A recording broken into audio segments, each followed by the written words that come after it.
Welcome back to the channel. We are playing 20 questions with. Hemingway Jones. Yeah. Happy to be here.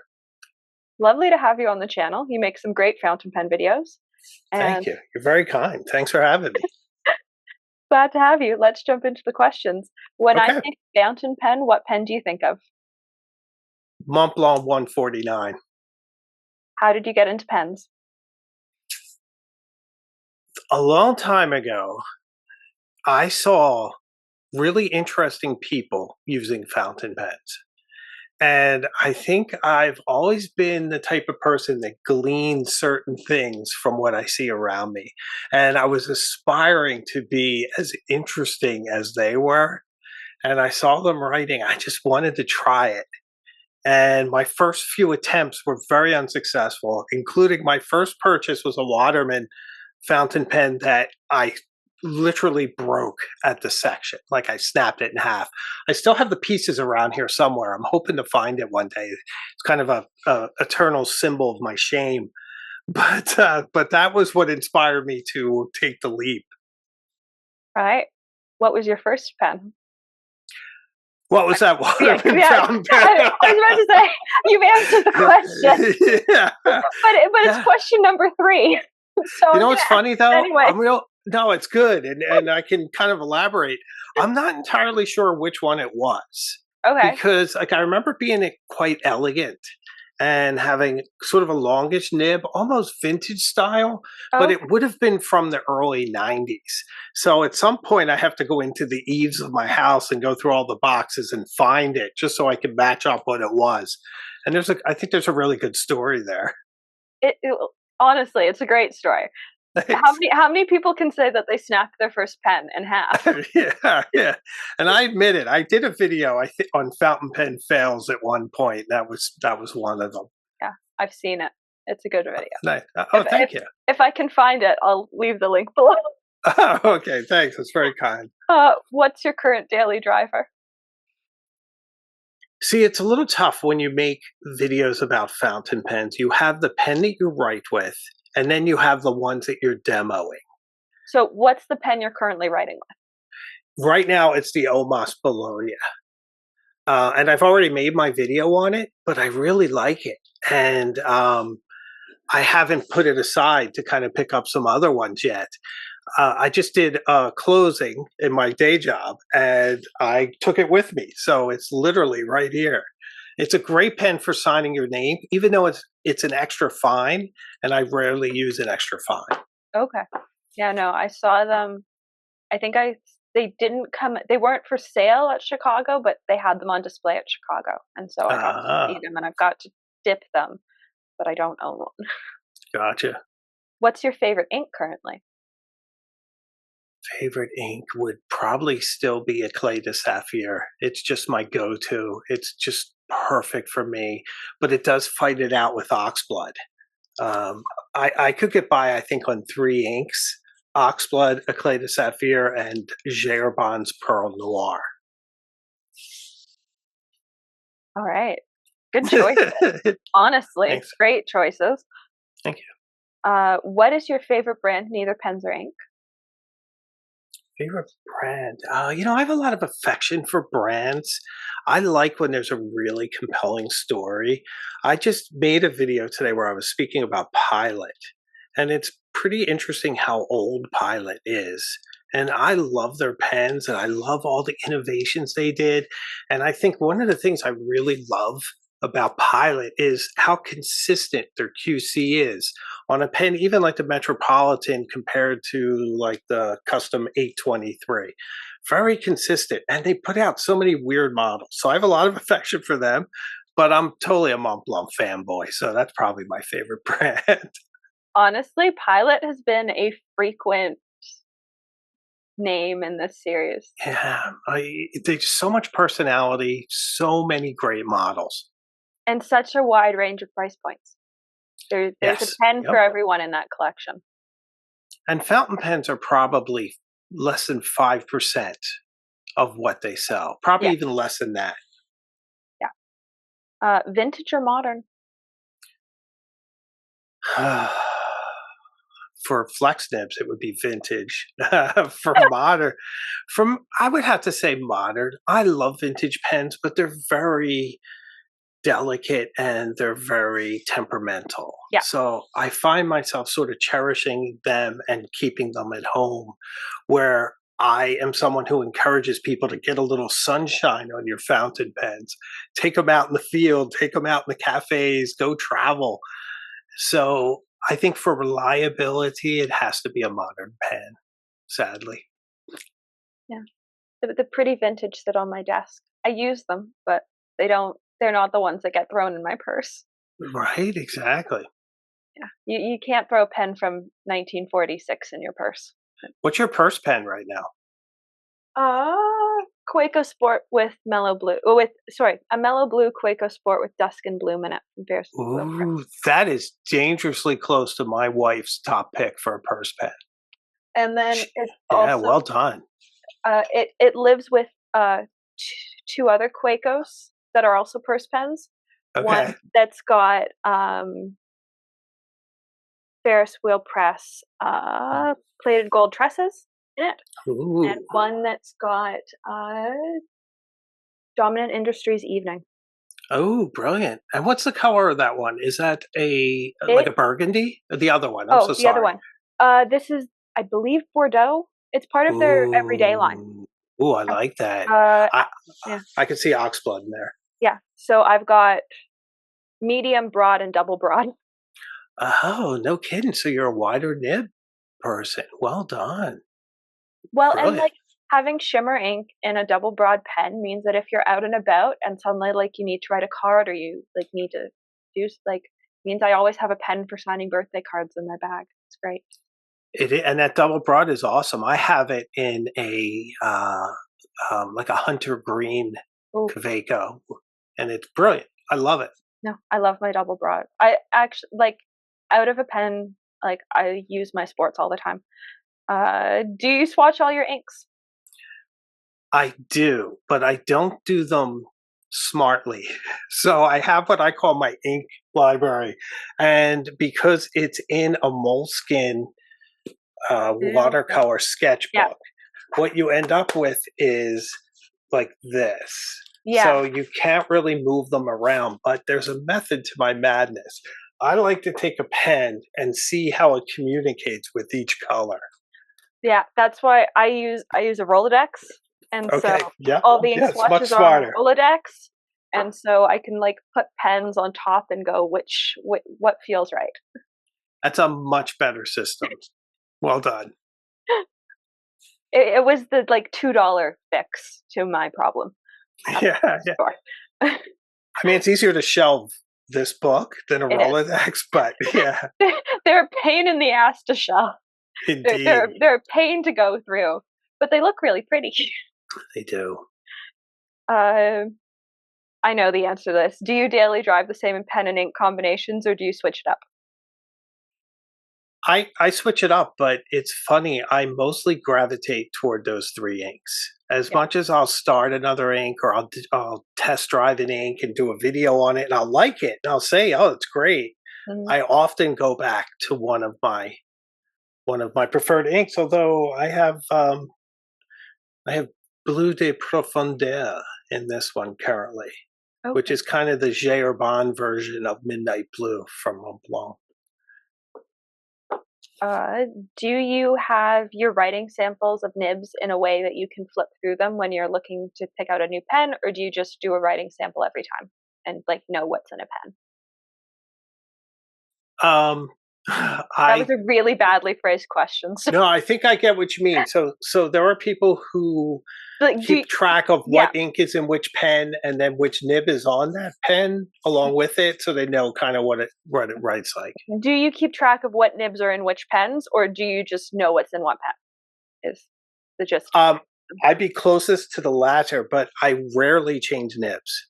Okay. I have this weird sense of order where it takes a lot of me getting comfortable with the idea of modding a pen in any way. I am more apt to buy an additional pen with a nib than I am to change a nib. Now, I have some exceptions, like I love both Kaweco and Lamy call their stubs calligraphy nibs, Yeah. and they're brilliant. They're both awesome. They're a little bit more narrow than like a Twisby.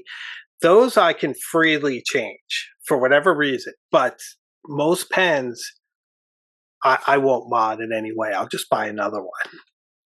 Yeah, same. Uh, what's a pen you wish you could see in person?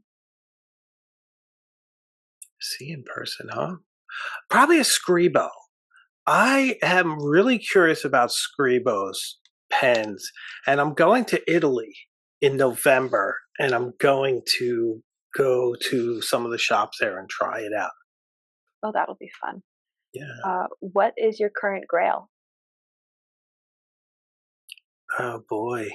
I don't think I have one currently, which is crazy. I have mostly satisfied all my Grail cravings at the moment. Fair enough. I'm I'm trying not to fire that engine up again, but I'm sure it will. It always does. Yeah. What is a pen you would recommend to a beginner? I usually ask people, do you want the full fountain pen experience or do you want to ease into it gently? And if they say they want to ease into it gently, I suggest the Lamy Safari because I think that is a very easy way to start. You just, take away that bit of cardboard, the little spacer, which I always have Yeah. handy because I film with it a lot. So you take it away and then screw the pen together and it's ready to go. Also, the capillary action seems to kick off very quick in a Lamy Safari because some pens you can wait overnight before the cartridge gets to the nib. But with those, it seems like 20 seconds, you're there. Yeah. Yeah. So that's my easy way in. But if you want the full fountain pen experience, buy a Twisby Eco, and you have everything a Mont Blanc can do. It's a piston filler. It's a fantastic nib, and it's $35. They're great. I have an eco on my Indeed. desk. Yeah. What's an ink you would recommend to a beginner? Probably something gentle. I often do Serenity Blue, even though it's not necessarily my favorite, but it's what I call a good guy ink. I use this term because it's never going to let you down. It's never going to give you up. Shouldn't stain your fingers too terribly. Not Bay It's State Blue. It's not Bay State Blue. No, it, no. it's not going to look like you killed a Smurf in here. Or are becoming one yourself. Yes. Yes. Indeed. What advice would you have for somebody wanting to try out fountain pens but are a bit intimidated by them? I would probably say start with a fairly robust pen, like a Lamy Safari, that you won't snap in half the way I snap my Waterman in half, and to write very gently. That the key is to try to write as gently as you can and still leave a line. If you practice that, I think even sometimes we need to be reminded of that. Like sometimes I was recently in a conversation with somebody about the Pelican M1000, Okay. which is a brilliant Grail pen. I love it. I do have one. And they were saying, well, that nib is so bouncy. And it's okay. It's relatively bouncy, but it's like, why are you bouncing? Like, take it easy. Like It's it's an not a flex $800 nib. pen. What's Yeah, that? it's not a flex nib. It's not a It's not flex nib. supposed to be a flex nib. Right, right. So sometimes when you shouldn't bounce with it. What's a filling mechanism you think is interesting, regardless of if you like to use it or not? Probably anything that's a little bit off the norm. You don't have too many button fills these days. I think Esterbrook is the only one in a production model right now doing, which is kind of like a button fill. I guess it's a little piston that you pump, but it's basically that, It's right? labeled as a button fill. It is. It, Okay. it's my next Grail. I really want. It combines both the fact that I want an SD and the fact that I want a button filler in one pen. Oh, well, there you go. I mean, that's the way to go. Oh, I think so. I'm very curious about that. I like lever fills. They have their problems. they do. Yeah, they get upset stomachs and They don't travel well. Um, so probably those two. What nib size do you prefer to write with? Sadly, medium, which is really, really generic, but most of mine are medium. It was kind of interesting that this is an extra fine. This is once again the Omas Bologna. Frank Zhang sent me this, and he sent it in an extra fine, which would challenge me normally. Curiously enough, my Esterbrook Raven that Brian sent me was also an extra fine. So I think the pen producers like to send me extra fines for whatever reason, but Maybe I'm they're the mostly least popular size. Maybe they're what they have left. right. They're giving me the dregs. Yeah, exactly. Um, is there a style of nib you love but never really use? I could shock a lot of people with this. I mean, we could make news with this a little bit, and that would be a flex nib because I've done so much content on the best flex nib this, flex nib that. But truth be told, they're fun, and then you do it for a couple days, and then you either write it with it unflexed or you put it away. Yeah. They're not for a daily writer and a daily tool. They're not that great. And even the brilliant ones like the Magna Carta Mag 600, which is fantastic, or the Montblanc 146 with the calligraphy nib, also fantastic. It just gets exhausting mentally, physically.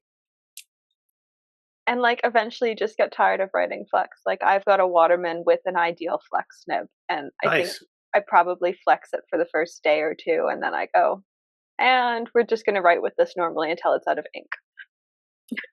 It's not a bad idea. I mean, sometimes I say it's nice to use flex for emphasis. Yeah. I have a Waterman 5, Okay. similarly. And it's a brilliant flexor, and it's one of the more comfortable ones because there's not a lot of real estate to flex on the old Watermans. No, they're Um, very sort of set. And yeah, yeah, yeah. Whereas the Mag 600 is a fairly large nib. There's a lot going on there. But it's nice you write, and then you want an exclamation point that someone's going to notice, and that's where you can do the downstroke and be safe. yep. Do you always use the same paper, or do you change it up? If you always use the same paper, what paper do you use? Okay. So for me in paper, I mostly use paper for my viewers' benefits because personally, I'm almost always writing in my own personal journal, which are made for me by Bottega Obscura in Italy. And about once a year, he just sends me a gift, and it's a new journal, and it's been keeping me going for the past couple of years. And they're those beautiful medieval looking journals that I use. So that's the majority of what I'm writing on.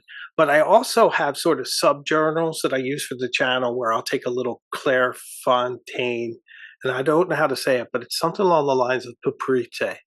It's Okay. a and I like the reporter's notebooks that flip up on the top because for filming it looks kind of elegant to just hold it in your hand to be able to write. And also if I want to film on a table or something, I can get to it from the side without there being a side seam in the way and kind of Yeah. moving the camera that way.